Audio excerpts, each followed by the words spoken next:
Ya le andamos al pendiente. Listo. Al tiro, andamos al tiro, dices. Bienvenidos Delfino, Dante, Víctor, Manuel, Jorge, José Fidel, Hazael, Claudia, los incondicionales, ¿no? Los que siempre ya a primera hora están aquí. Muchas gracias. Exacto, exacto. Que se vea que hay energía, que hay punch, que hay músculo, ¿no? Que estamos listos para iniciar. Hola, Víctor Manuel, hola, Dante y Claudia, que son los que ven. Para iniciar, ven que les decía 3 sesiones, no, en realidad son 4 sesiones, ¿no? O sea, pero son sesiones dobles, ¿no? O sea, ya terminamos, dejamos atrás el tema del constructivismo en la complejidad y nos vamos a abocar al tema de los derechos humanos, que ahora sí que pónganse sus cinturones porque este tema es sumamente vertiginoso. Si te estás oyendo, perdón que te interrumpa, doctor, pero sí se oye ya un poquito como que se corta, ¿eh? Cortado, a ver, espérame, me voy a mover. Espérame. Ok, vale. Me voy a mover hacia una zona que tenga más señal. Solo denme un minuto.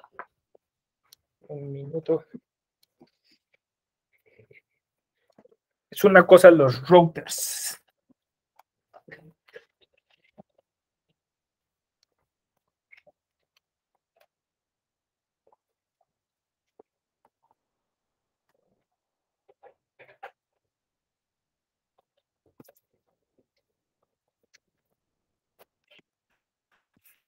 Y debe de estar conectado a sala de TV.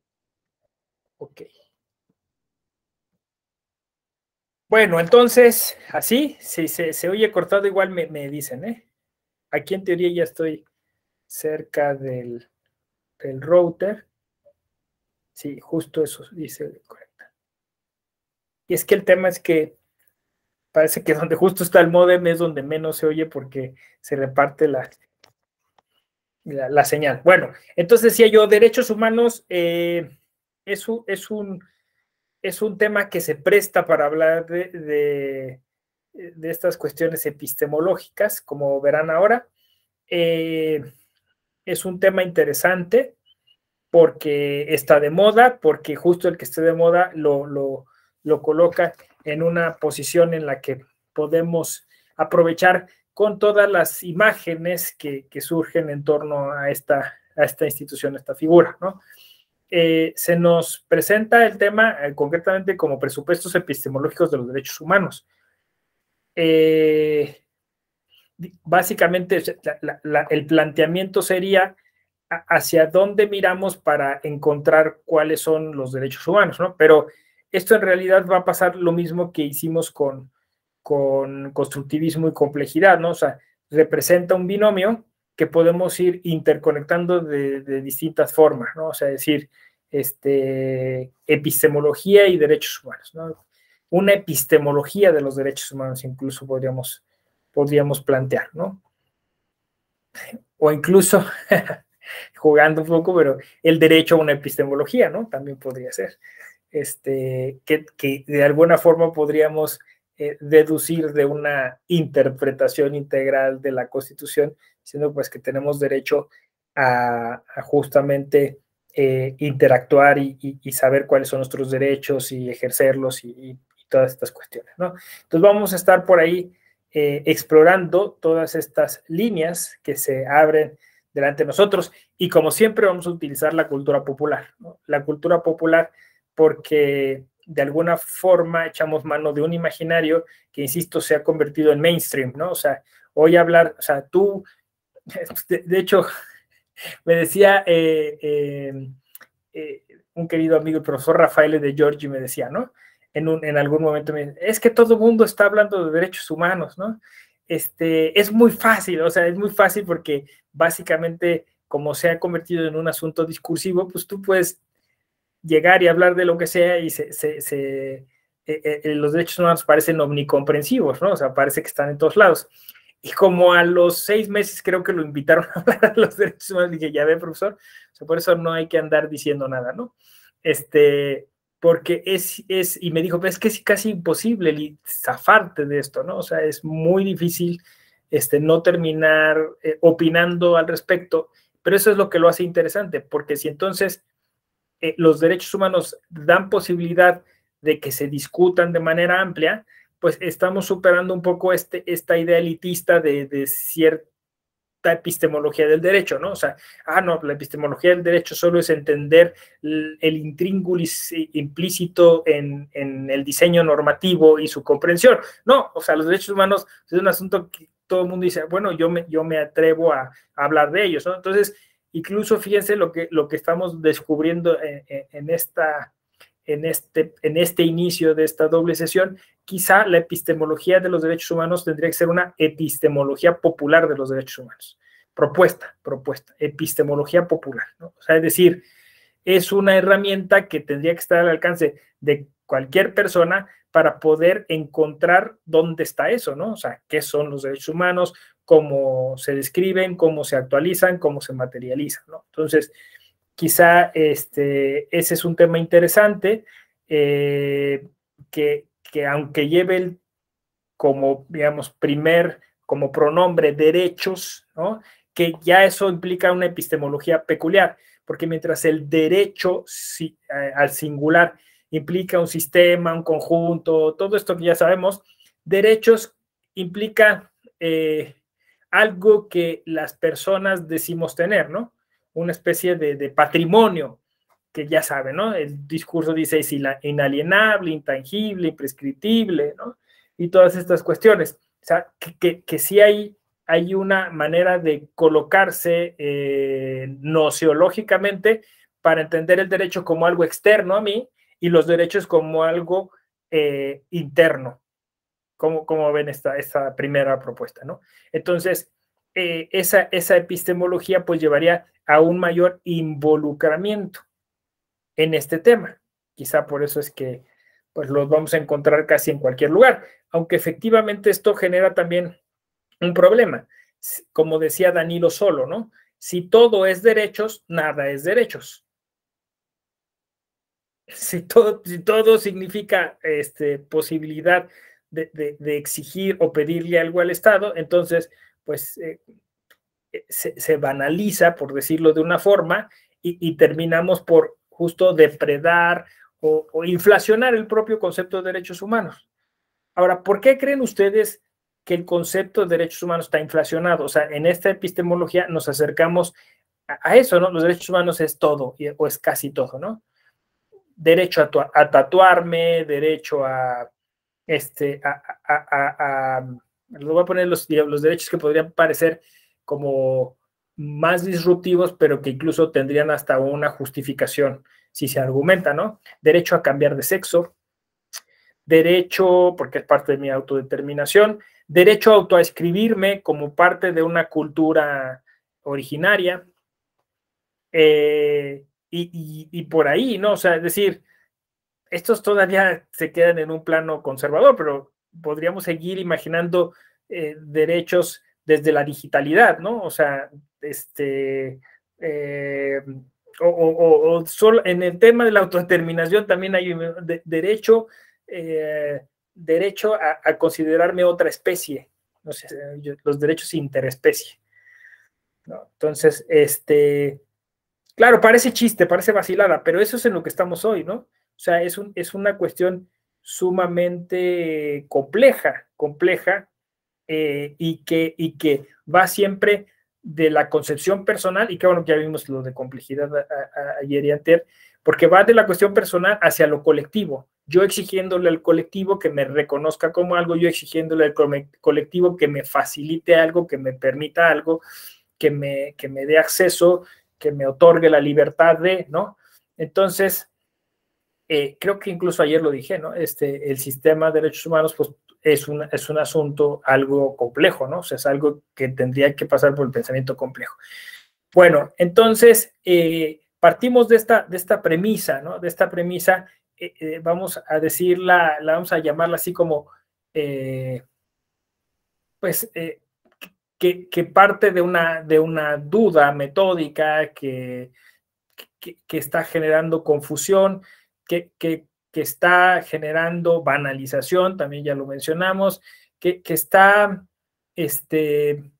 bueno, si se inflaciona, se deprecia, ¿no? O sea, que está depreciando el propio concepto de los derechos humanos, ¿no? O sea, sí, claro, imagínense, podríamos hacer ahorita un recorrido, por ejemplo, que no es mala idea, sobre memes, o sea, memes donde aparezca el concepto de derechos humanos. Y me parece que si satirizamos o parodiamos el concepto, pues vamos básicamente a encontrar muchas imágenes donde los derechos humanos pues se juega con ellos, se minimiza de ellos, se parodia de ellos, no sé, es decir, se les coloca en un plano de poca seriedad, ¿no? O sea, se convierten como una especie de moneda de cambio y, como decía yo, se convierten más bien en discurso, ¿no? En un planteamiento retórico que parece atractivo, pero poco factible, poco viable, poco materializable, ¿no? Eso es en la cultura popular, ¿no? O sea, básicamente, si me dijeran cuál es, haciendo una epistemología de los derechos humanos, ¿dónde encontramos a los derechos humanos? Pues los encontramos dentro de un discurso, o sea, los encontramos dentro de una construcción retórica, muy bien arropados, muy bien acompañados de grandielocuencia, de planteamientos, pues muy rimbombantes, pero no los encontramos en la realidad. Piensa en el que me diga, ¿no? Por ejemplo, derecho a la salud. Si no tienes un seguro de gastos médicos, si no tienes, o sea, difícilmente tienes acceso, y lo demostró la pandemia, ¿no? Dante dice: reflexiono que desde la trinchera de los abogados se estudia y se analizan el origen y alcance de los derechos humanos. Considero que desde la sociedad no jurídica se tiene un discurso de los derechos humanos. Ocasionalmente los abogados caemos en el discurso de los derechos humanos. Exactamente. O sea, pareciera entonces, tomándole la palabra a Dante, que hubiera como dos universos, ¿no? O sea, como que hubiera un asunto donde los derechos humanos tienen este carácter de discurso, de promesa, de proyección, y otro en el que, como dices tú, algunos operadores jurídicos, pues decimos, se puede meter este recurso, tenemos al alcance este medio procesal para materializar esto, ¿no? Y que por ahí, digamos, yo diría, porque pasa, por ejemplo, con temas como la cultura, ¿no? Que hay una cultura popular y hay una cultura, alta cultura, como le llaman, y seguramente, como dice Lawrence Friedman, seguramente habrá un punto en el que ambos mundos se encuentran, ¿no? O sea, una zona intermedia, una zona que eclosiona, una intersección en la cual quizá pudiéramos encontrar algunas respuestas a lo que andamos buscando, ¿no? Es decir, en este caso, entre el discurso y la materialización, ¿no? Entre la justicia llamada constitucional, que es la que se encarga de los derechos humanos, y todo pues todo este modelo de comunicación ligado a explicar qué son y por qué deberían ser esto, ¿no? Entonces, por ahí podríamos explorar. Lo interesante como les decía, por eso decía, es vertiginoso esto, porque de alguna forma, así como lo podemos rastrear en la cultura popular, lo podemos rastrear también en su, como dijiste tú, Dante, en su origen, ¿no? O sea, en su evolución, en la manera en la que surgen, en la manera en cómo se van transformando, ¿no? Y que a mi parecer eso también genera algunas premisas para entender por qué estos dos mundos no terminan por encontrarse, ¿no? El mundo del discurso y el mundo de la materialización de los derechos, ¿no? Y pues podemos explorar ambas, ¿no? O sea, es decir, la cultura popular y la historia, que son pues dos de las herramientas que sirven para hacer un ejercicio crítico respecto de esto, ¿no? Entonces, bueno, vamos a empezar por la cultura popular y también voy sumando la historia, ¿no? Vamos a hacer un mix, ¿no?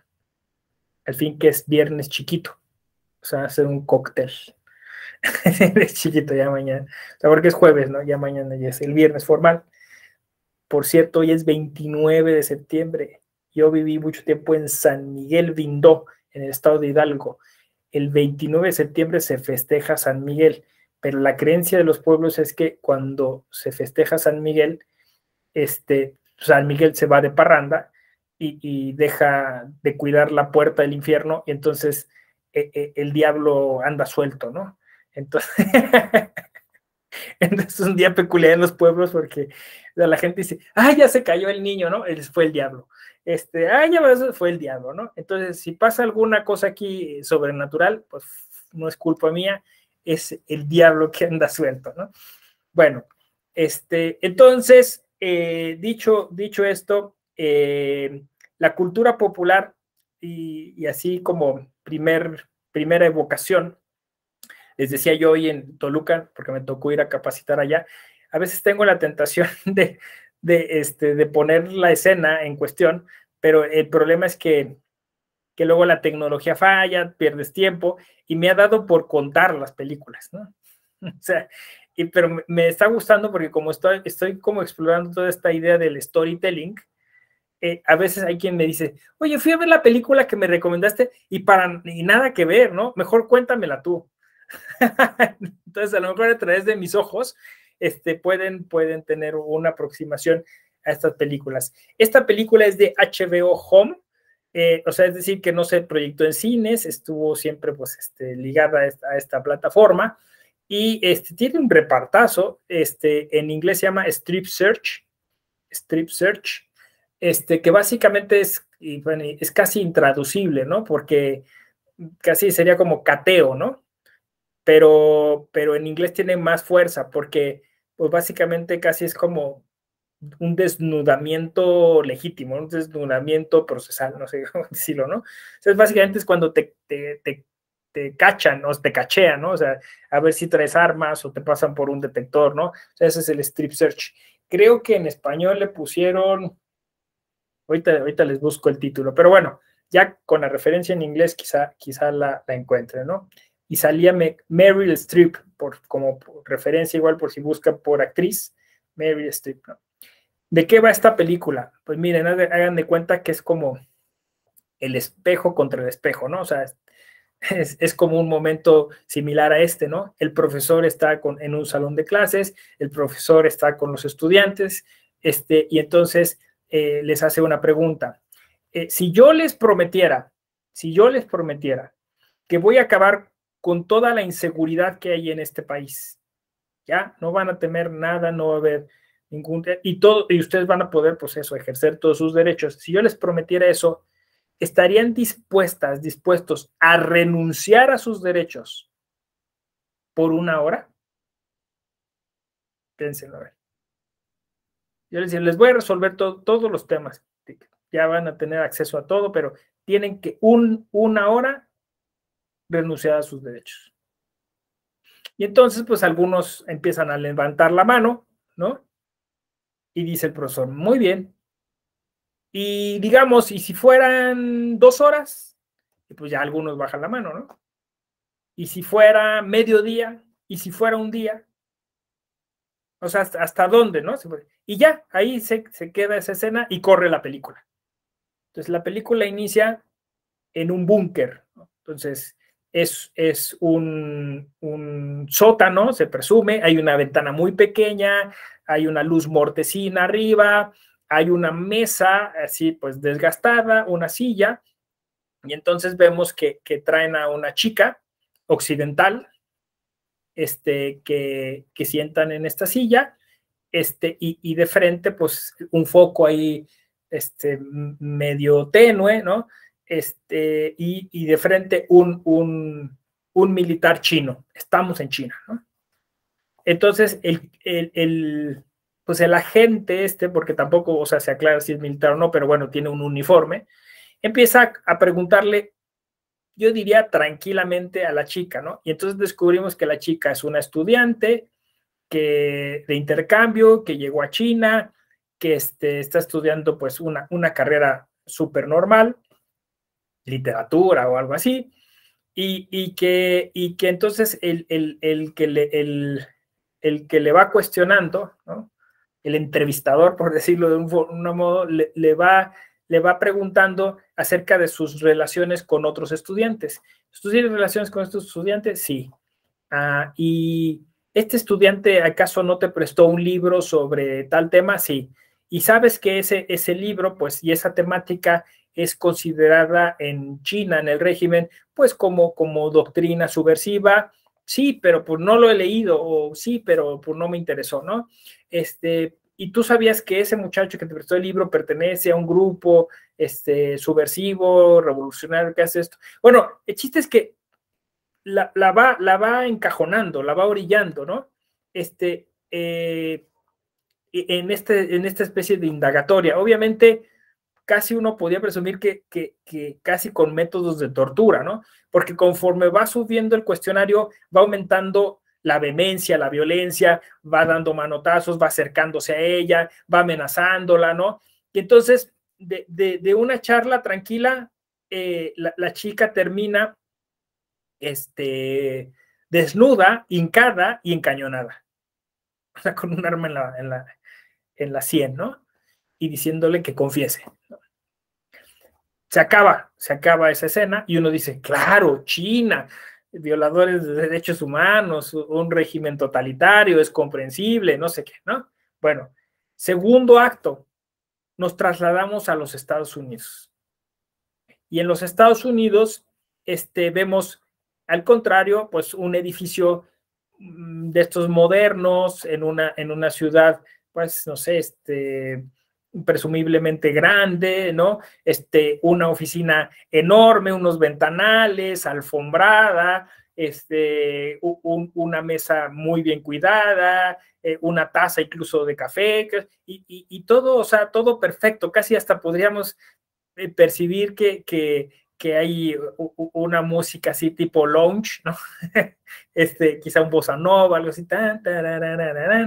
Y entonces entra Meryl Streep, que en este caso pues, pertenece a la CIA, creo que sí a la CIA, ¿no? Traje sastre, muy bien, pues cuidado todo su atuendo, muy tranquila, muy amable, muy sonriente, y entra un muchacho, ¿no? Con rasgos árabes, ¿no? Lo mismo, lo sienta y es el mismo guión, o sea, son las mismas preguntas, ¿no? Y es el mismo tono. Y en este caso, pues, o sea, la entrevistadora es una mujer, ¿no? Y la escena termina igual. Y la cuestión es que cuando tú terminas de ver este segundo acto, dices, me cuadra, me da sentido, me parece verosímil, ¿no? Pero ¿cómo es que ayer era China, acá es Estados Unidos, ¿no? Una de las supuestas democracias sanas, ¿no? De las democracias avanzadas, de los regímenes jurídicos con más seguridad, no sé. Pero termina igual, el muchacho confesando, o sea, bueno, no confesando, ¿no? O sea, orillado atemorizado porque se le acusa de ser terrorista, ¿no?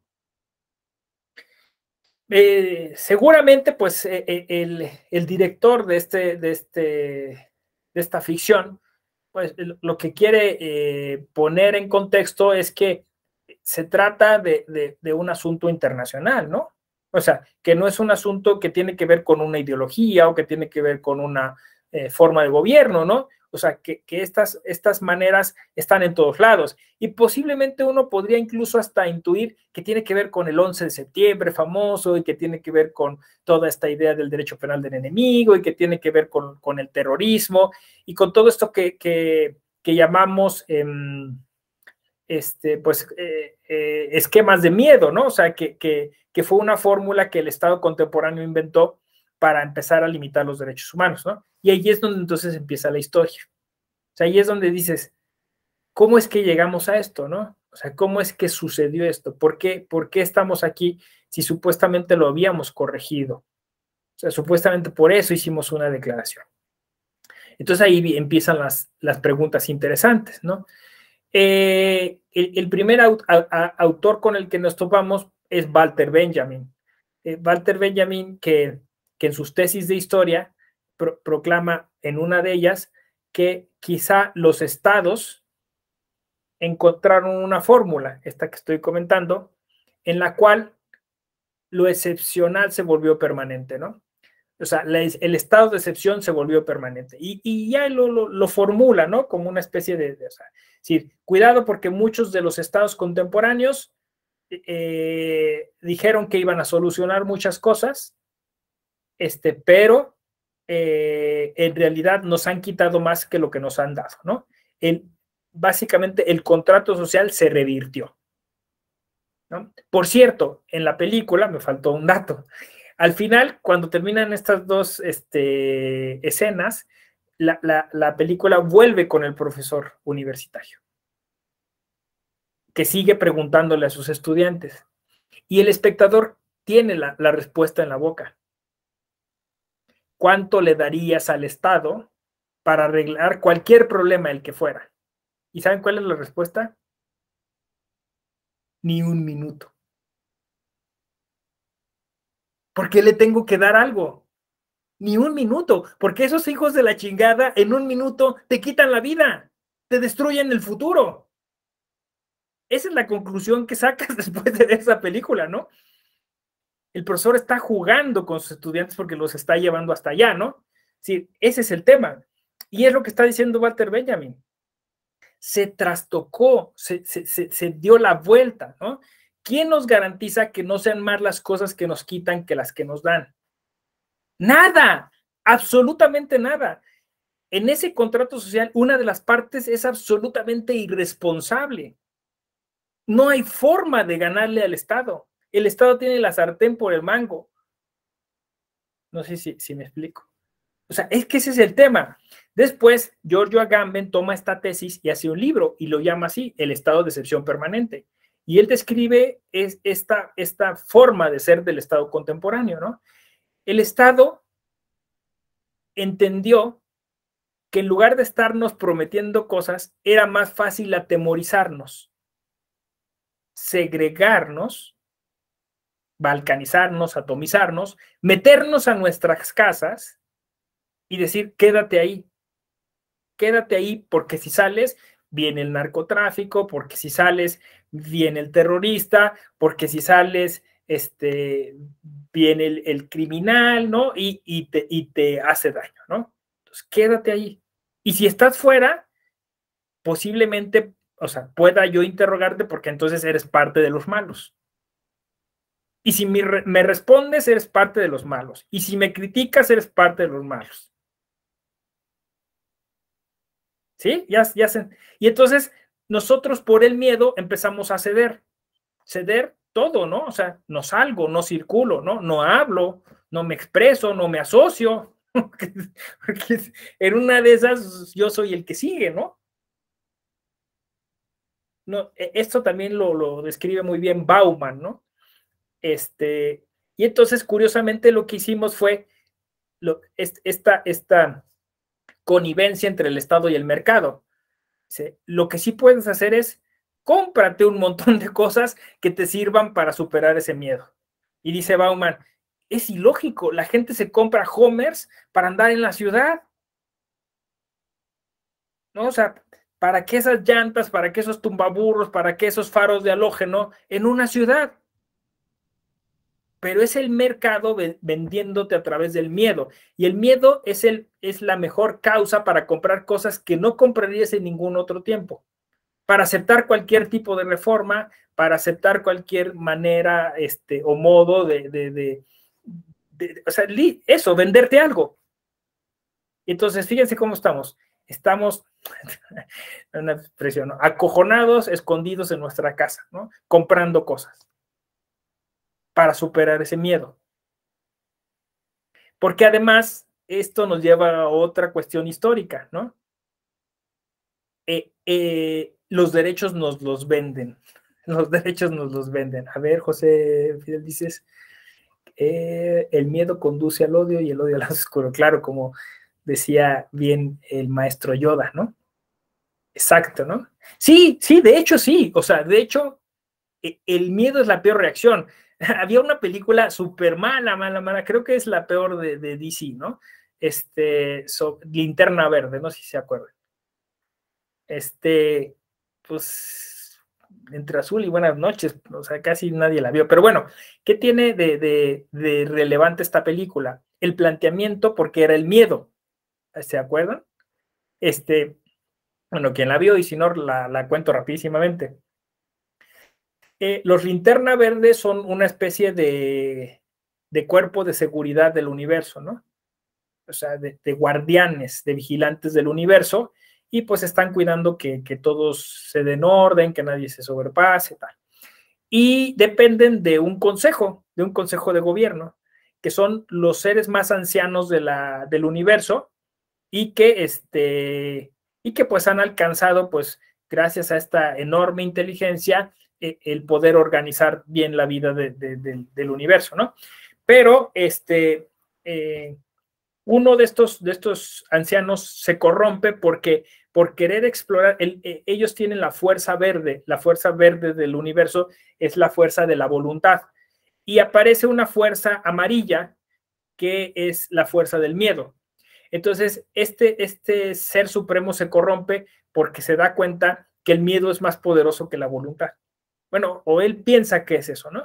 Porque el miedo, pues eso, así arrastra y arrostra, ¿no? Es decir, consume, ¿no? Entonces, pues se fascina con ese poder que le propone el miedo, y entonces lo empieza a manejar, sus compañeros dicen, no, no lo hagas, pero él lo hace por eso, por ambición, y el miedo termina consumiéndolo. Entonces ese ser supremo se vuelve el enemigo del universo, porque entonces empieza a consumirlo todo, ¿no?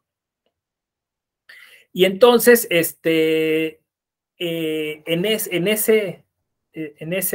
esa crisis universal, literalmente, muere uno de los Linterna Verde, y el anillo tiene porque se concentra esa fuerza en un anillo, tiene que buscar un nuevo guardián, y lo busca entre los seres humanos. Entonces, cuando pues descubre, obviamente aún ya se imaginará, ¿no? Un personaje que es irresponsable, que es valemadrista, ¿no? Fiesteo, no sé. Y entonces, bueno, pues ahí le cae el anillo, y entonces medio entiende de qué se trata esto, pero bueno, en el fondo, digamos eso, en el fondo es bueno, o sea, tiene todos estos defectos, es procrastinador, así, pero en el fondo, él es bueno, ¿no? O sea, quiere hacer las cosas bien y tiene un espíritu, un sentido de justicia, etcétera. Entonces, va a buscar a los Linterna Verde, y estos dicen, uy, un hombre, ¿no? Uy, los seres humanos son de lo peor, ¿no? Además es una raza joven, no entiende nada, a ver cómo nos va, ¿no? Con este tipo, pero yo creo que nos va a ir mal, ¿no? Entonces el que lidera a todos este grupo de Linternas Verdes no cree en él, ¿no? Y lo relega, y entonces otros Linternas Verdes lo preparan y tal. Bueno, en fin, que termina este ser humano enfrentándose al miedo. Y nadie de los Linterna Verde pueden hacer algo, o sea, todo el mundo está diciendo, pues ya nos llevó a la fregada, ¿no? Ya, ni modo.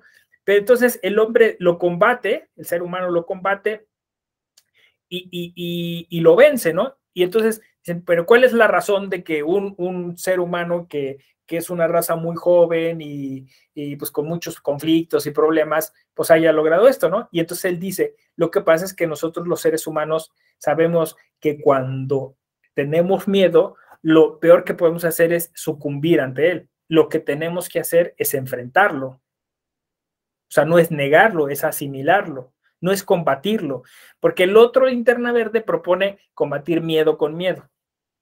Y entonces dice, no, los seres humanos sabemos que el miedo se combate con voluntad, ¿no? O sea, con fuerza de voluntad. Y bueno, pues ahí acaban. Después hay una escena postcréditos donde ya se ve que el general de los Linterna Verdes está pues poniéndose el anillo amarillo. Entonces quiere decir que pues, digamos, la ambición continúa, y que nadie se puede descuidar por más sabio o inteligente que sea, porque ese no es el tema es la fuerza de voluntad, ¿no? El tema es ponerse las pilas para no sucumbir ante el miedo. Entonces, bueno, se los cuento porque sí, o sea, efectivamente hay como una idea sobre el miedo, en la cultura popular, de que el miedo es paralizante, ¿no? O sea, el miedo nos segrega, literalmente nos deja sin hacer cosas. Entonces, fíjense, en el siglo XIX, el Estado decimonónico que promete cosas, en el siglo XX y en el XXI, es el Estado que ya deja de prometer, porque lo que hace es mejor generar miedo, ¿no? O sea, es generar, en argumentación jurídica le dicen esto el hombre de paja, ¿no? O sea, creas un enemigo imaginario, a lo mejor sí en parte real, pero es sobre todo imaginario, y entonces ese enemigo le dices a la gente, ahí está, ¿no? Entonces, tú cédeme tus derechos, tú dame todo y yo voy a ir a combatir ese enemigo, ¿no? Entonces, mientras que en el siglo XIX nos decían, te vamos a prometer poner tus derechos en la Constitución, ¿no? Y después, ya te vamos a prometer crearte procesos para que puedas llegar a esos derechos, aunque esos procesos tardaran años o no funcionaran para nada, ¿no? Pero bueno, al menos nos prometían cosas. Ahora nos dicen, bueno, ahorita dejemos de lado los procesos y todo eso. Lo que urge es hacer esto, ¿no? Y fíjense que dicho esto, en este día, y ustedes prenden el noticiero y con todo el tema de la militarización en este país, híjole, no ha perdido vigencia, ¿no? Es que todo esto, fíjense, yo lo empecé a mapear, pues sí, más o menos en 2010, y lo condensé en un libro que se llama Necroderecho. Y yo creí que de alguna forma pues, se había superado ese tema, pero veo que no, o sea, sigue muy latente el tema, ¿no? O sea, cuando el derecho lo usan contra nosotros, ¿no? Con el derecho, literalmente eso, abusan de nosotros, nos lesionan, nos matan incluso. Bueno, entonces eso es lo que básicamente dice Walter Benjamin. De hecho, en ese libro encuentran citado a Benjamin y encuentran citado a Giorgio Agamben en esta idea del estado de excepción permanente. Entonces, algo que tenía que ser excepcional, porque en todos los regímenes constitucionales está previsto, o sea, es decir, que haya excepciones al Estado de Derecho para hacer frente a algunos peligros, se vuelve permanente. O sea, es un contrasentido, ¿no? Si me explico. Es un contrasentido, ¿no? Pero justo eso, o sea, es que lo fueron haciendo estratégicamente, lo fueron haciendo paulatinamente, entonces de repente, ¡pum!, ya cuando nos dimos cuenta estábamos ahí, ya no había forma de reaccionar, ¿no? Esto también se puede rastrear en diferentes etapas históricas y también muy ligado al tema de la cultura, ¿no? Un poco cuando desarrollo esta cuestión de las epistemologías y los derechos humanos, pues me topo como con muchas narrativas a propósito de esto, ¿no? O sea, cómo nos acercamos al tema de los derechos humanos, nos acercamos a través de diversos productos de la cultura, ¿no? Ya, pues, me he referido a esta ficción de HBO y ahora me voy a referir a un cuento de Franz Kafka, que se llama Ante la Ley. Este cuento apareció publicado por primera vez en una colección de cuentos que se llamó Historias de un médico rural o algo así, pero después donde se hizo famoso fue dentro de la novela El Proceso. O sea, Kafka recicla su cuento y lo pone en El Proceso. En El Proceso este cuento se narra cuando Joseph K., el protagonista de la novela, se encuentra con una especie de sacerdote, presbítero, ¿no? De ministro de culto en una iglesia de aquella ciudad donde se desarrolla la novela, y entonces él está huyendo, como sabemos, está huyendo de quién sabe qué cosa, porque de eso se trata el proceso, ¿no? O sea, vienen y le comunican a un tipo, oye, ¿sabes qué? Vas a ser enjuiciado, ¿no? Vas a ser procesado. Y nunca le explican por qué, ni de qué, ni para qué, y de ahí empieza como una especie de pesadilla, ¿no? De carrera contra el tiempo. Él empieza a huir, no sabe de qué, porque además como no le dijeron cuándo, pues puede pasar en cualquier momento, ¿no? Y como Kafka, pues es un precursor de esto que llamamos realismo mágico, pues empieza a ser hasta como surrealista el asunto, ¿no? Es más, hay una conexión entre el proceso y la metamorfosis, ¿no? O sea, el que se mete con el derecho termina convertido en un insecto. O sea, esa es un poco la relación. Ya sabemos que Kafka fue obligado por su padre a estudiar derecho y una vez que le entregó el título le dijo, yo me voy a ser literato, ¿no? Entonces, muchas de sus primeras obras es una reacción a algo que de alguna manera odió, ¿no? Odió al inicio de su carrera, de su madurez, y contra lo que reaccionó tremendamente, ¿no? Entonces, el proceso es una crítica tremenda, ¿no? A todo el pensamiento jurídico. Por eso, ¿no? Porque genera ansiedad. Muchos literatos han estudiado, ¿no? Toda esta obra kafkiana, Lyotard, por citar alguno, y le han encontrado tanto simbolismo, o sea, es impresionante todas las líneas y todos los análisis que pueden surgir de las obras de Kafka, ¿no? Pero es eso, ¿no? Es una especie de deterioro, no sé, o sea, sus personajes se van deteriorando, entonces el que entra en contacto con el derecho se deteriora. Ese es el mensaje, ¿no? Y básicamente el derecho termina siendo un mal necesario.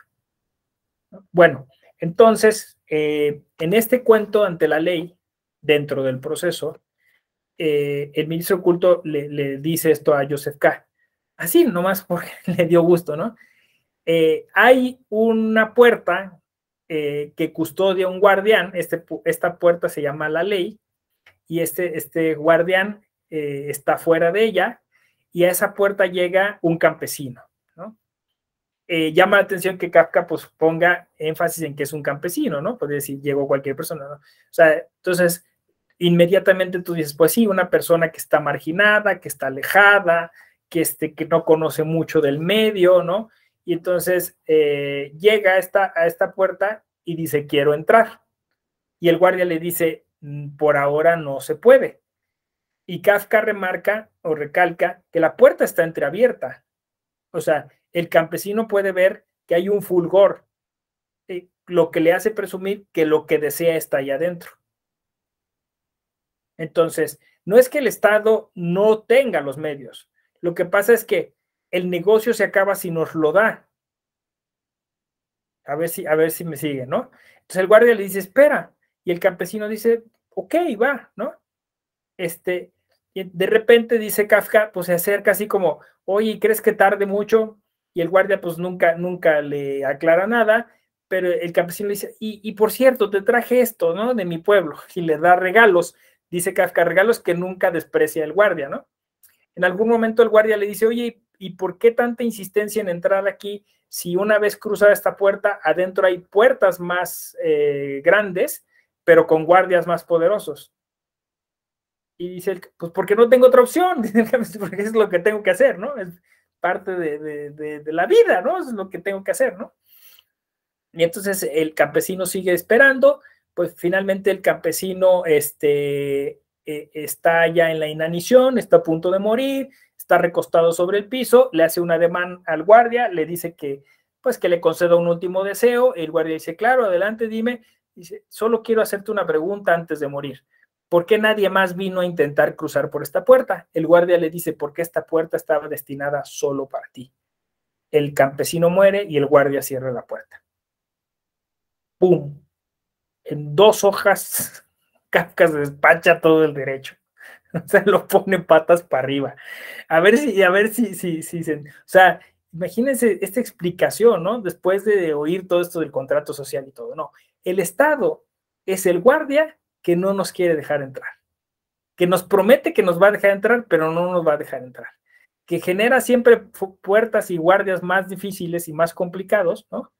Pero que de alguna forma lucra con nuestra esperanza. ¿Sí? O sea, ese es el chiste, o sea, porque las cosas están ahí, pero no nos las puede dar, porque si nos las da, entonces se acaba un poco la magia, ¿no? O sea, la magia es que nosotros sigamos pidiendo. El chiste es que no nos vayamos, o sea, que sigamos ahí.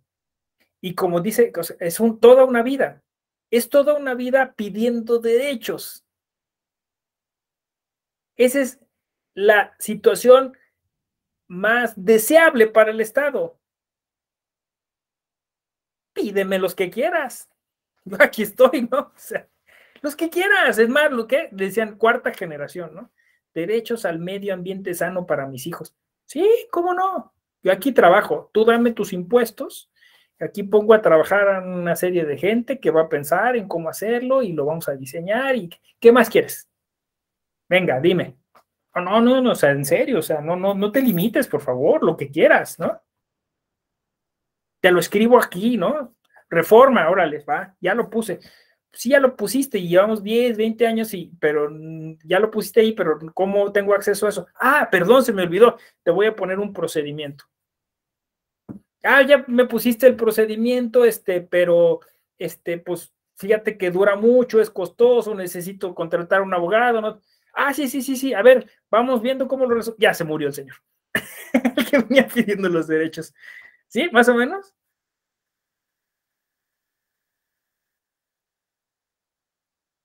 Entonces, ¿dónde están los derechos? Pero aquí hay una trampa. Fíjense, yo empecé diciendo, es una cosa que es nuestra, ¿no? Entonces, ¿por qué no las tiene que dar el Estado? ¿Por qué las administra el Estado? Si es algo que es adyacente a nosotros. Ahí en términos epistemológicos hay algo que no cuadra. O lo tenemos o no lo tenemos. O lo tiene el Estado y entonces si el Estado lo administra, ¿cómo lo administra? Yo presumo que si lo administra de manera clientelar, ¿no? O sea, no lo va a administrar así de, sí, dénselo a todos, ¿no? Va a decir, no, dénselo primero a los que me van a garantizar el voto, dénselo primero a los que están conmigo, ¿no? O sea, es obvio.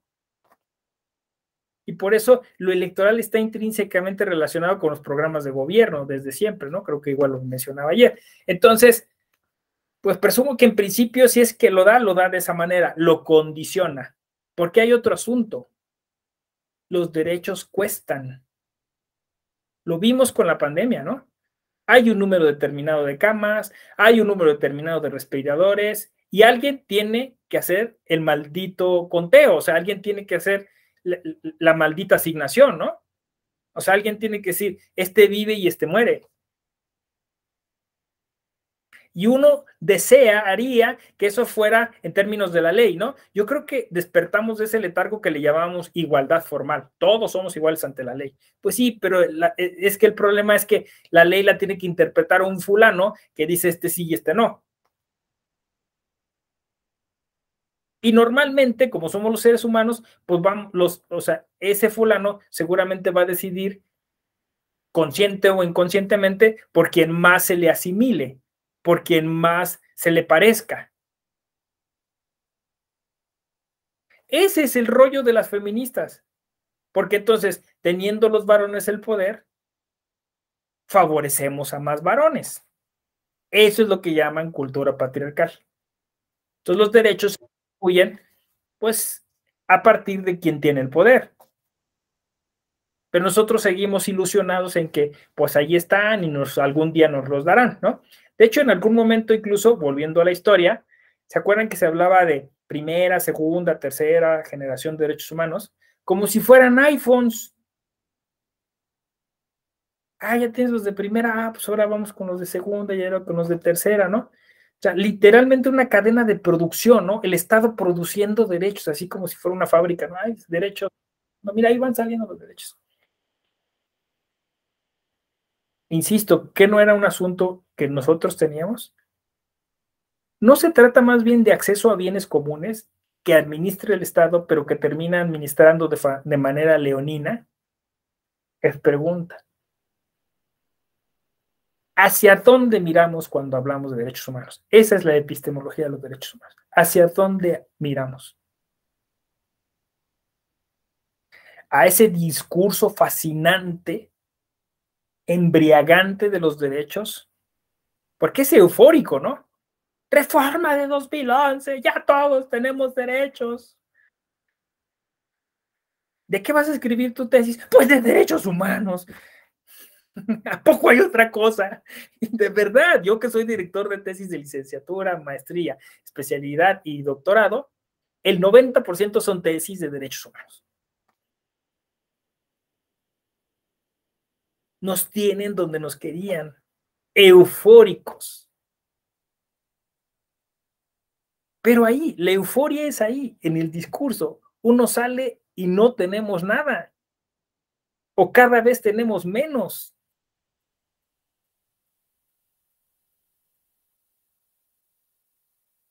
Porque además, o sea, insisto, hay un cochino cálculo, ¿no? O sea, hay lo que hay. Y hasta donde tope, ¿no? Y quizás esa pregunta no nos la hacemos porque, digamos, es como un tabú, ¿no? O sea, dices, ojalá que me toque, ojalá que me toque. Ojalá que entre yo en la repartición, ¿no? Y ojalá que no me pongan del otro lado, que no se equivoquen y me levanten y me digan que yo soy terrorista, ¿no? Y así vivimos entre la espada y la pared. Que además en una cultura como la nuestra, acostumbrada a esta relación tóxica con el Estado, pues somos una cultura sadomasoquista, ¿no? Por eso es que nos encantaba Juan Gabriel, ¿no? Que Juan Gabriel era el que cantaba así de pégame, pégame, pero no en la boca para que te siga besando, ¿no? O sea, Juanga es el que cantaba de, hijo, me duele, pero bueno, así es la vida, así es el amor, hay que seguirle, ¿no? Y piensen ustedes, ¿no? O sea, incluso Paz en el laberinto de la soledad lo describe un poco así, ¿no? O sea, somos una sociedad que aguanta, que olvida, que perdona, ¿no? Pero yo siento que no, o sea, yo creo que al final todo eso nos lo guardamos y por eso es tóxica esa relación, porque entonces después lo sacamos y lo convertimos en violencia. Somos uno de los países más violentos del mundo, no teniendo formalmente una guerra. Estamos abajo de Afganistán, ¿no? Muertos, desaparecidos, levantados, disueltos en ácido, trata de personas, ¿no? Entonces, ¿dónde queda esa euforia? Sigue siendo, ¿saben cuál sigue siendo el tema? O sea, ¿saben cuál es? Así como dicen, México el tequila, México la selección mexicana, México el mariachi, México Ayotzinapa. 2022. Y no se ha resuelto y no se resolverá. México una fosa. México el país que mata a sus jóvenes. Es terrible, ¿no? O sea, porque si ustedes lo ven así de manera crítica, insisto, alguien diría epistemologías del sur, ¿no? O sea, pues sí, o sea, desde una epistemología dialéctica, contraintuitiva, crítica, pues no es lo mejor que nos ha pasado los derechos humanos. Porque incluso, piénsenlo ustedes, los derechos humanos son de alguna manera el signo del fracaso del derecho. Como el derecho no funcionó, porque con el derecho en los totalitarismos se mató a gente, con el derecho, o sea, con el derecho electoral, ¿no? Hitler llegó al poder, Hitler utilizó el derecho para segregar a los judíos y a los afrodescendientes y matar a un montón de gente. Entonces dije, no podemos confiarlo todo al derecho. Ya sé, humanicemos al derecho y hablemos de los derechos humanos. Entonces, la tautología, derechos humanos, pues, todos los derechos deberían ser humanos, ¿no? Es para refrendar que fracasó ese modelo. Y en lugar de reinventarlo, hacer otra cosa, lo único que hicimos fue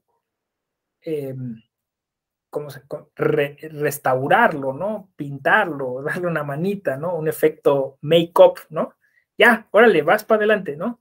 El derecho otra vez como régimen constitucional, el derecho como sistema, pero ahora le vamos a poner esto, los derechos humanos. Mira, y además como una propaganda fuerte para regresarle ese prestigio al derecho.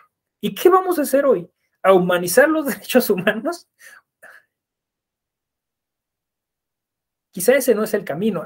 Yo les podría proponer una posible solución, ¿no? Adelantando alguna hipótesis. Quizá el tema es que lo que necesitamos es concebirlos desde lo horizontal. Volvemos al constructivismo y volvemos entonces al tema de la complejidad. Yo tengo algo que alguien más puede necesitar.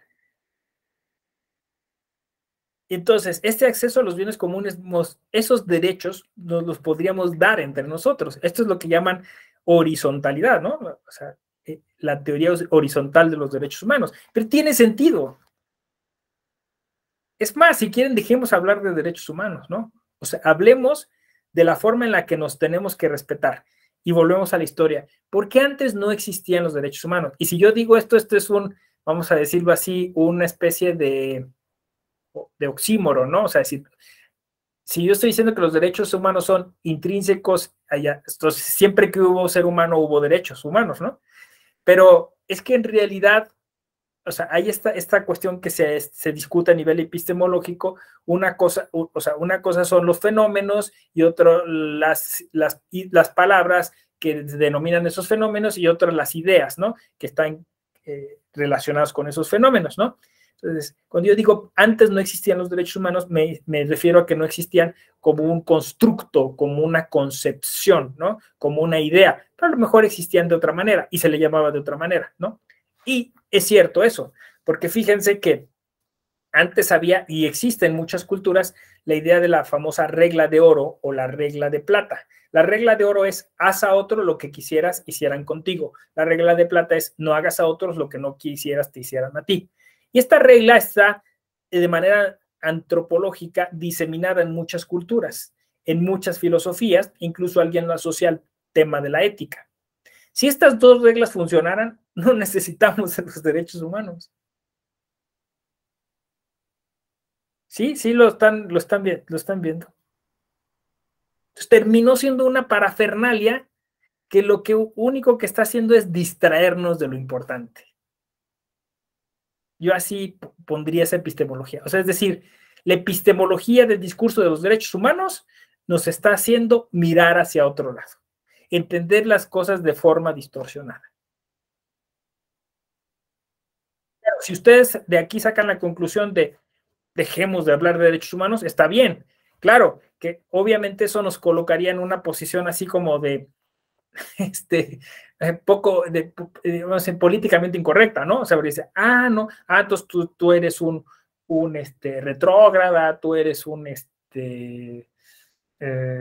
fascista. ¿Cómo que no vamos a hablar de derechos humanos? No, porque vamos a hablar de otra cosa que puede trascender, que puede ser más importante, ¿no? Por ejemplo, la ética, ¿no? Pero, sinceramente, antes de esta charla, ¿habían ustedes escuchado alguna cuestión crítica hacia los derechos humanos? Difícilmente, ¿no? O sea, díganmelo con toda sinceridad. O sea, no, ¿verdad? O sea, eso demuestra justo con creces lo que estoy diciendo, que se ha convertido no solo en una moda, sino en una tremenda propaganda que es difícil de construir, criticar, desmontar. Justo por eso, porque es propaganda. Entonces genera sectas, genera fanatismos, ¿no? ¿Qué opinan? A ver, porque los veo así un poco absorta, Claudia. Cuéntenme, desahóguense.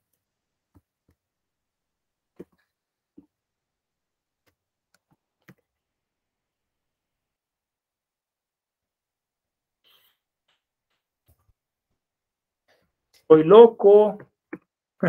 Puede ser, ¿no?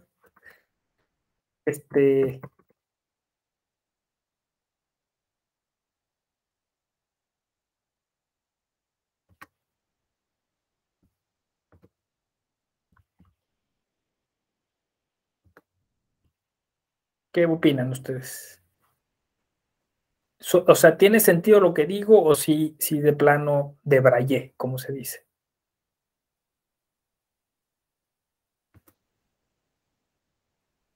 ¿Cómo ves? Cualquier cosa que me quieren decir, así como, pues no había escuchado nunca yo nada, un planteamiento así, me había yo dejado llevar poco o no creo que sea, está usted siendo exagerado. Gracias, José Fidel. Váyanme así como, vamos haciendo como catarsis. ¿Qué opinan? Incluso así, si quieren, en orden. Delfino, tú dime, bien, mal, exagerado, estoy en shock, lo que quieran, que nada más un poquito como para como dicen, medirle el agua a los tamales. A ver, cuéntame, Delfino, ¿qué opinas? Sí, buenas noches, doctor. Sí, me parece que, que el punto de vista que usted nos expresa es algo que llama la atención porque desde que vio el tema de los derechos humanos con la reforma constitucional, nosotros nos enfocamos a cambiar como la forma de ver el derecho. Anteriormente lo hacíamos de una manera en donde solamente hablábamos de garantías individuales, de esas garantías individuales, cómo se protegían, pero como que ya con la entrada de los derechos humanos vimos temas que posiblemente no los estábamos aplicando en el ámbito en el que nosotros nos desempeñábamos. En este caso hablábamos de igualdades, de derechos, de temas de discriminación, y ya de repente esos temas empezaron a permear, por ejemplo, en el caso en los que yo atiendo, como son derecho familiar, pues las figuras jurídicas tradicionales, en donde de repente ya no, nosotros siempre teníamos la idea, ¿no? Pues el matrimonio es la unión entre un hombre y una mujer. Y ahora actualmente ya con la entrada de los derechos humanos, pues ya está permitido el derecho de contraer matrimonio entre parejas del mismo sexo. Ahora, en el tema de la educación, ¿no? Actualmente manejábamos la idea que existían reglas muy estrictas, bueno, vamos a llamar, o muy tradicionales, por ejemplo, en la educación, ¿no? En donde nosotros que, bueno, ya tenemos, vivimos en un, en donde nos enseñaron, ¿no? De que, pues, el cabello corto, no tatuajes, yo creo que eso actualmente ya no aplica en el caso de las actuales generaciones, ¿no? En donde ya al menor de edad no se le puede exigir que vaya con cierto corte de cabello, con cierta ropa, es más, se promueven que ya pueden ir los hombres con faldas sin ningún problema, entonces todo eso como que de repente sí cambió nuestra nuestra perspectiva de cómo ver los derechos humanos, ¿no? O sea, ya no era lo que actualmente nosotros denominamos tradicional, ¿no? Yo le digo, yo terminé la universidad en el 2000, en 1996, donde pues realmente nuestros temarios no venían esos temas. Entonces, como que ahorita es adentrarnos y como usted dice, ¿no? Ver el derecho pues desde un enfoque, pero ya distinto al que tradicionalmente lo veníamos haciendo. Esa es mi participación, doctor. Muchas gracias, Delfino, porque de alguna manera, digamos, lo que yo sintetizo de esto que dices es que las sociedades cambian, ¿no?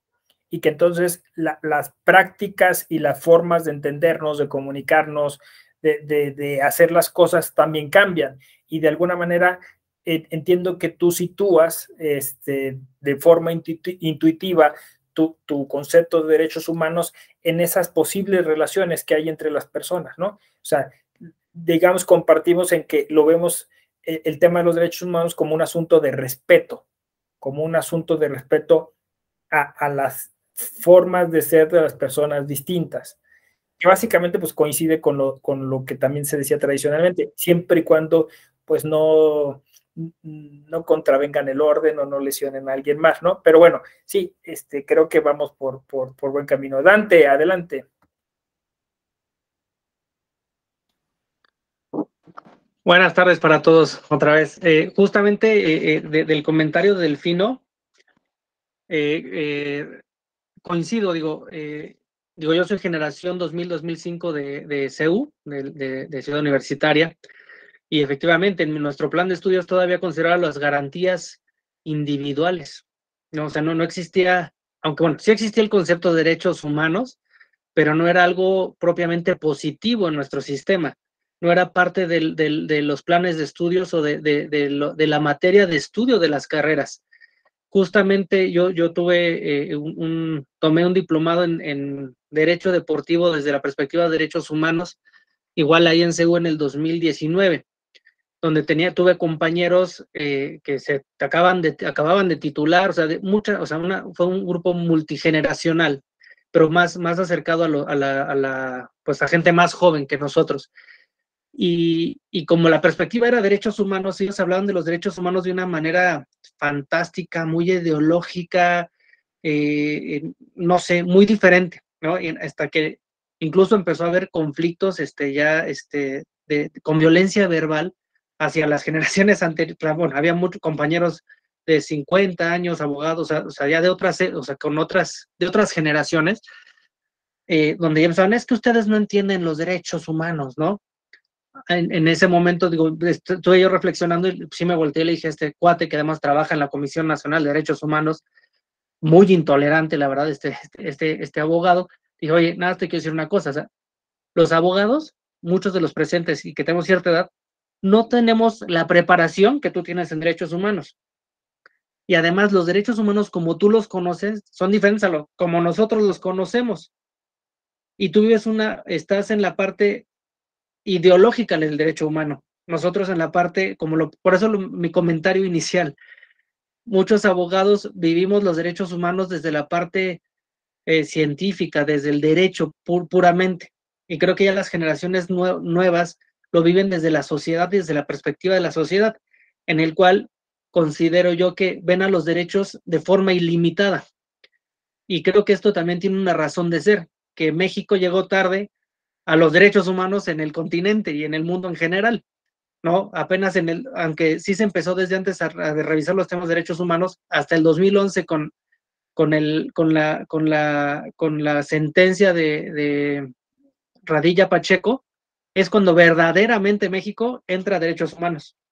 Entonces, una gran cantidad de abogados litigantes, operadores jurídicos, pues jamás conocimos académicamente la parte de los derechos humanos, ¿no? Entonces sí coincido con Delfino que sí puede existir una multigeneracionalidad sobre el entendimiento de los derechos humanos. Y creo que ahí parte del tema es siempre buscar la tolerancia y no caer en, perdón que lo diga, pero en fanatismos y en el discurso del derecho humano, ¿no? O sea, porque sí, es cuando cualquier discusión de derechos humanos se vuelve ríspida. Yo siempre lo que he percibido cuando me ha tocado hablar con personas del grupo LGTB, etcétera, etcétera, etcétera, que tienen una concepción del derecho humano ilimitado, donde todos son derechos ilimitados y no hay obligaciones, ¿no? Y muchas veces en las marchas que tienen, lo expresan de esa manera, o los grupos feministas extremistas, ¿no? Donde, o cualquier otro grupo, digo, no estoy estigmatizando ninguna de estos grupos, pero hay ciertos sectores en todos los grupos que se van al extremo de yo tengo derechos y este es mi derecho, ¿no? Digo, yo lo analogizo en el 89 que estaba yo en la primaria. Recuerdo que empezó mucho en boga en las escuelas el civismo y los derechos de los niños. Y los niños empezaron a volver muy contestones con los maestros, con los papás. Yo soy niño y tengo derechos, ¿no? Y empezó también toda una travesía de educar sobre la verdadera riqueza y realidad de los derechos de los niños. Y pienso que en los grupos vulnerables, el discurso del derecho humano les otorgó empoderamiento, pero no leyeron la letra pequeña o la parte de atrás de la hoja que dice que también tienen obligaciones y que los derechos humanos sí son limitados, no son ilimitados. Perdón, ya hice abuso de la voz. De eso se trata y yo lo prometí y está bien y todo el tiempo que sea necesario, ¿no? Porque sí, digo, dentro de estas, yo le llamo cabos sueltos, ¿no? O sea, como eso, ¿los tenemos o no los tenemos? ¿Nos los da el Estado o simplemente nos tendría que facilitar? Todas estas cosas que eso, ¿no? Antes eran garantías individuales, ahora son derechos. Son derechos fundamentales, humanos, en qué se distinguen con los derechos del ciudadano, son... o sea, todos estos cabos sueltos, uno de ellos es ese que tú estás mencionando. No se dice que todo derecho le corresponde una obligación. ¿Dónde quedó la obligación? y ya ustedes ya podrían, después de lo que yo expliqué aquí, saber dónde queda la obligación. Pues queda invisibilizada, porque a ningún Estado, a ningún sistema político le conviene hablar de obligaciones. No es atractivo, no ganas votos, ¿no? Entonces, por eso se exacerba el discurso de los derechos de ese modo, porque si tú empiezas a decir, bueno, y tienen obligaciones, pues entonces la gente se ahuyentaría, pero en realidad es que es de sentido común, ¿no? O sea, si alguien tiene esto, alguien deja de tenerlo, es obvio, ¿no?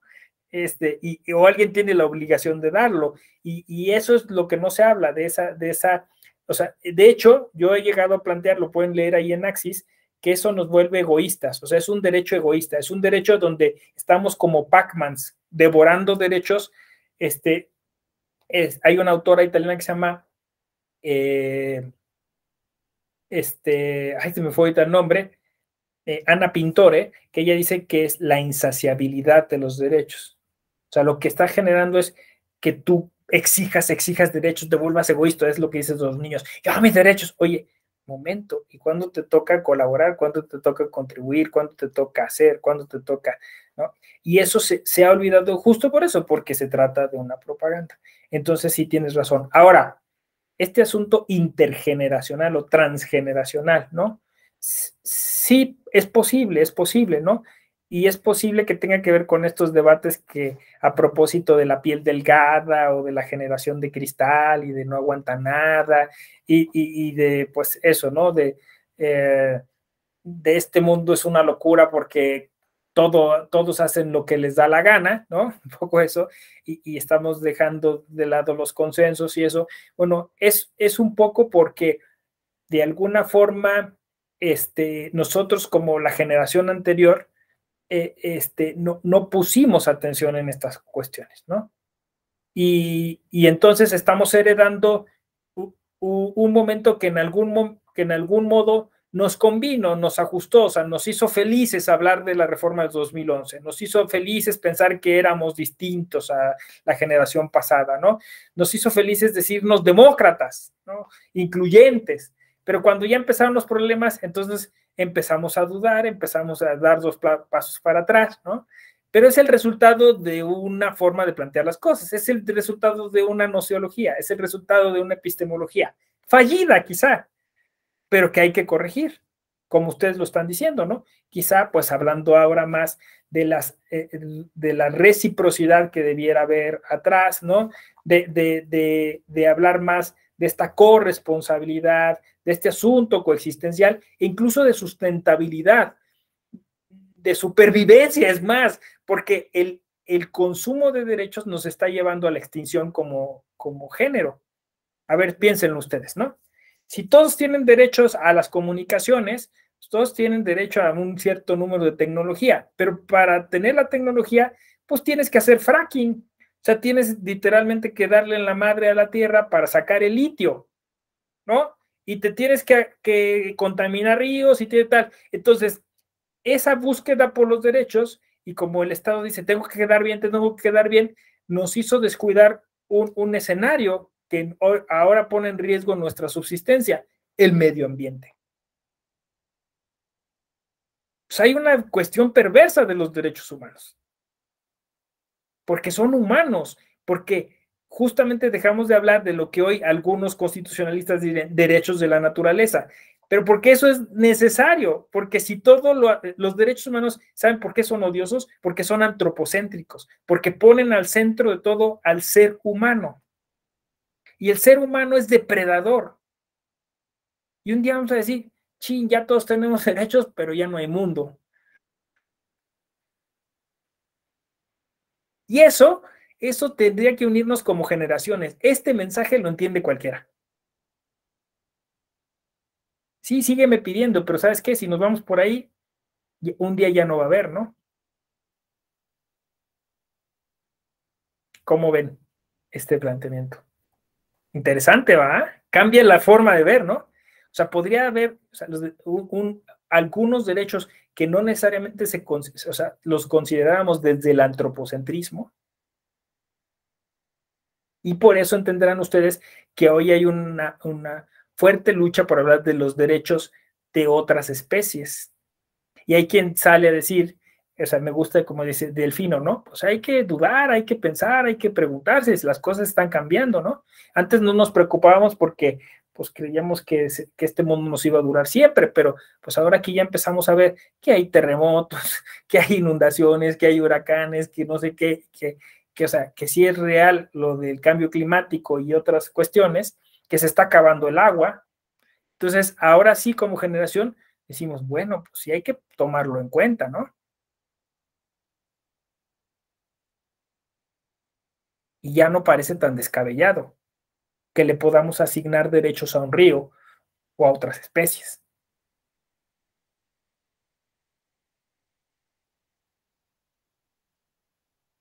Como ven, está interesante ese tema, ¿no? Porque entonces, fíjense, estamos concluyendo en esta primera sesión que quizá hay una epistemología fallida de los derechos porque los enfocamos en el ser humano. Y ya eso vuelve complicados. Sí, Dante. Justo reflexionaba, por ejemplo, no me acuerdo si ayer en la tarde o lo vi hoy en la mañana, una diputada transgénero en su Twitter subió que es un medio de comunicación, por lo pronto oficial, de su trabajo legislativo, y ese detalle es importante, creo yo, en el cual subió un tweet en el que decía que tenía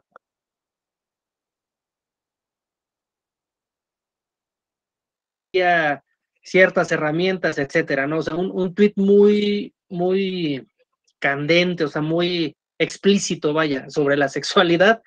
Digo, yo creo que a nadie nos espanta esa situación. Obviamente se le vinieron las críticas encima desde muchos sectores, y lo que ella alegaba.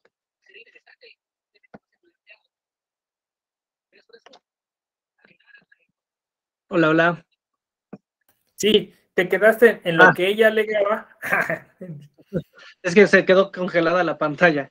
Ok, y lo que ella alegaba es que ella tenía derechos y que podía expresarse y que estaban limitando su sexualidad, ¿no?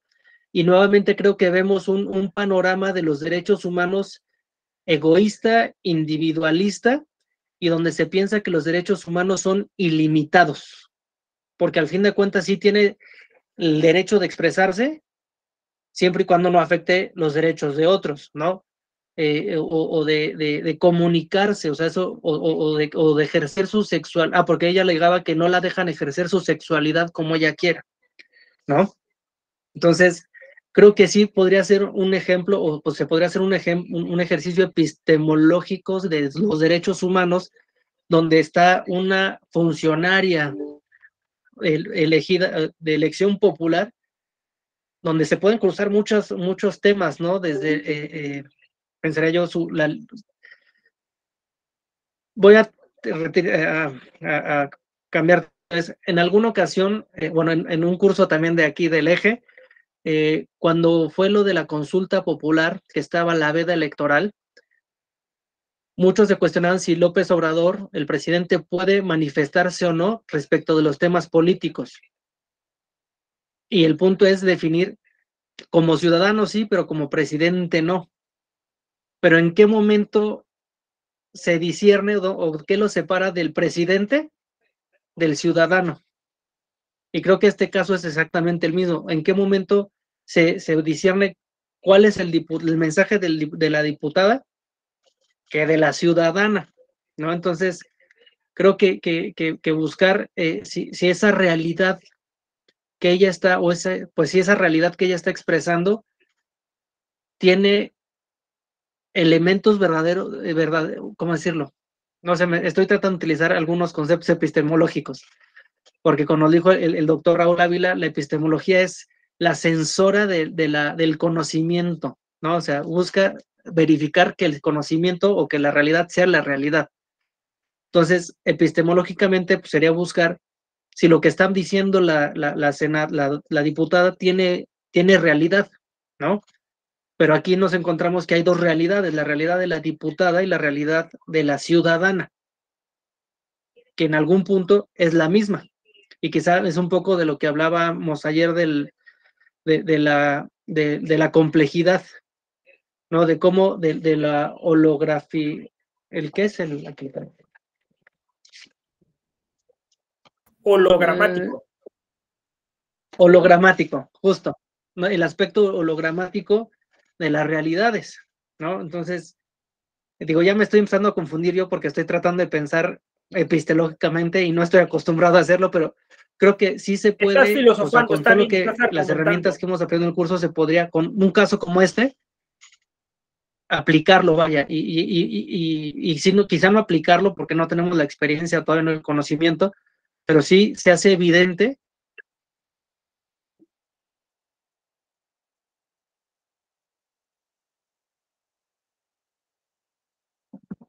Se congeló, ¿verdad? Hola, hola. Ya regresaste. Yo creo que ahí te está, como dice, el diablo está jugando con tu internet, ¿eh? Pero si puedes, síguele. Estabas, justo como diciendo, razonando a propósito de este tema.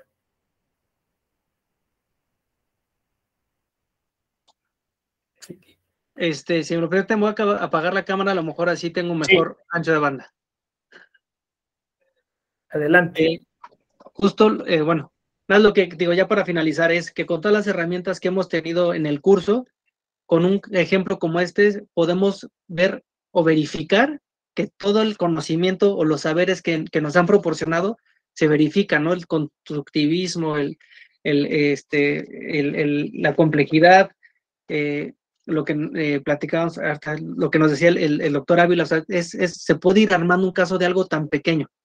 Entonces, la verdad es que sí me siento bastante contento y satisfecho del curso en general, pero bueno, sí siento que he aprendido bastante. Digo, ya, gracias. Y quizás sabes que Dante, es que escogiste un tema muy difícil, ¿no? Y te agradezco la valentía porque sí es un tema muy complicado, porque en la medida en que tú fuiste avanzando te diste cuenta que o sea, que es el tema que hoy tenemos, que quizá a lo mejor esta diputada que yo leí a ese tweet, pues sí buscaba, o sea, se veía forzado lo que había puesto ahí, se veía incluso hasta en ciertos términos exhibicionista, ¿no? Pero que ahorita que ya lo estuviste como discurriendo y lo estuviste pensando, y dices, pues a lo mejor no, o sea, fue más escandaloso que realmente lo que hubiera podido estar reivindicando o lo que pudiera haber estado diciendo, ¿no? Y luego, bueno, te fuiste como al tema de quizá el punto controvertido es que siendo, y así también empezaste, siendo una funcionaria pública, no se pueda distinguir entre utilizar la red social como una cosa personal y una cosa informando sobre su trabajo público, ¿no? Que a lo mejor eso sí es un punto que puede ser polémico, ¿no? Pero creo que sobre las expresiones que sí, a lo mejor estuvieron de más, eran incómodas, eran hasta cierto punto, pues así, como dije yo, forzadas, pero creo que no lesionaban ni lastimaban a nadie, ¿no? O sea, no sé, básicamente fue una catarsis, o no sé, algo que quiso hacer, ¿no? Quizá lo que nos, más bien no que nos molesta, sino que nos llama la atención es que de alguna manera este tema que yo dije, que es el tema como de la autodeterminación, ¿no? O sea, es decir, esta locura que está sucediendo, que cada quien sea lo que quiera hacer, ¿no? Y que entonces ya no hay como consensos en muchas cosas, ¿no? Entonces, digamos, a una generación como la nuestra sí le preocupa, ¿no? O sea, ¿cómo te trato? O sea, porque me dices que a veces puede, el tema de los no binarios, ¿no? Me dices que a veces te sientes hombre, a veces te sientes mujer, pero a lo mejor ahorita te sientes hombre, pero estás vestido como mujer, y entonces, ¿cómo te hablo, no? Y dices, pues háblame como un tercer género, ella, ¿no? Está bien, estoy dispuesto, no pasa nada, ¿no? Pero, o sea, quizá es eso que decía Delfino al principio, ¿no? Son que las cosas cambian. Y luego también quizá como generación queremos como asumir un liderazgo y decir, bueno, pero quizá no te estará haciendo un poco ruido todas estas cuestiones de no saber quién eres y luego nosotros nos puedes llegar a complicar las cosas. Yo digo que es una cosa de entendimiento. Sí, como dices tú, ligándolo a la epistemología, resulta en muchos ejercicios que terminan siendo, ¿cómo diría yo? Multiplicadores, ¿no? De las líneas de análisis, ¿no? Que ese es el tema de la epistemología. Y que al final de cuentas lo que hace es o genera la necesidad de mucho mayor diálogo. Yo siempre he dicho, pues mira, si tienes duda, pregunta, es más fácil, ¿no?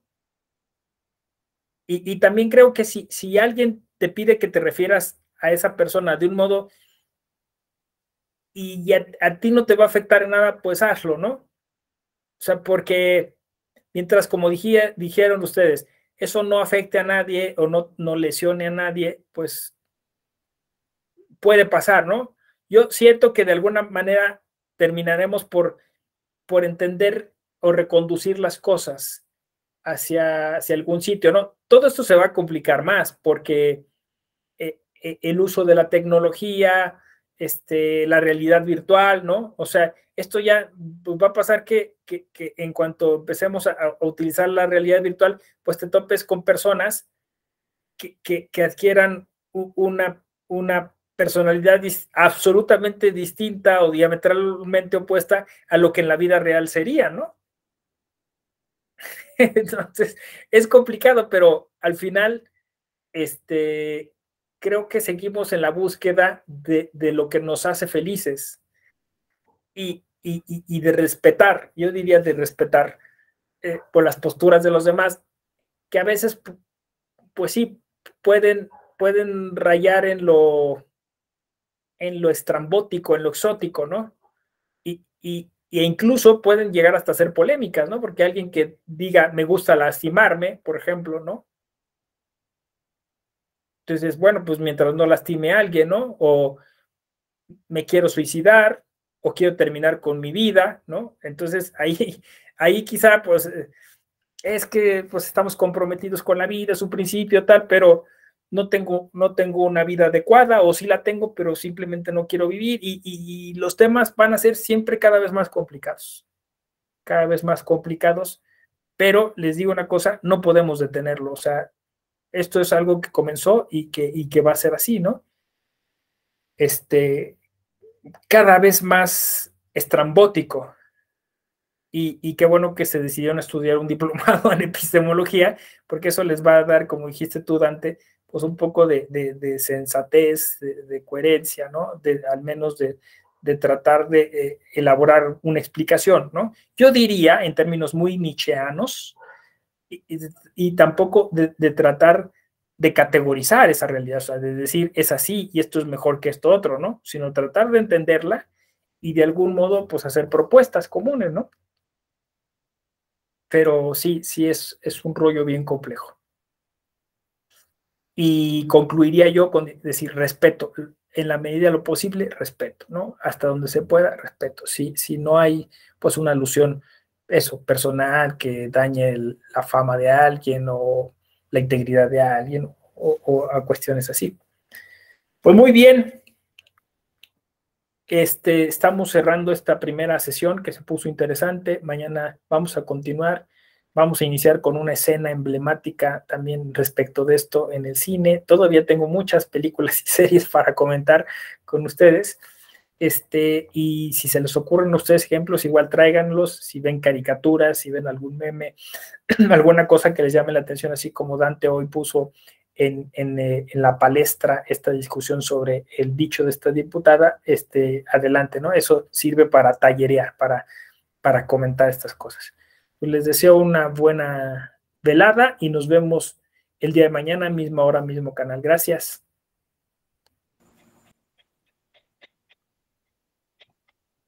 Gracias a todos, buenas noches. Gracias a todos.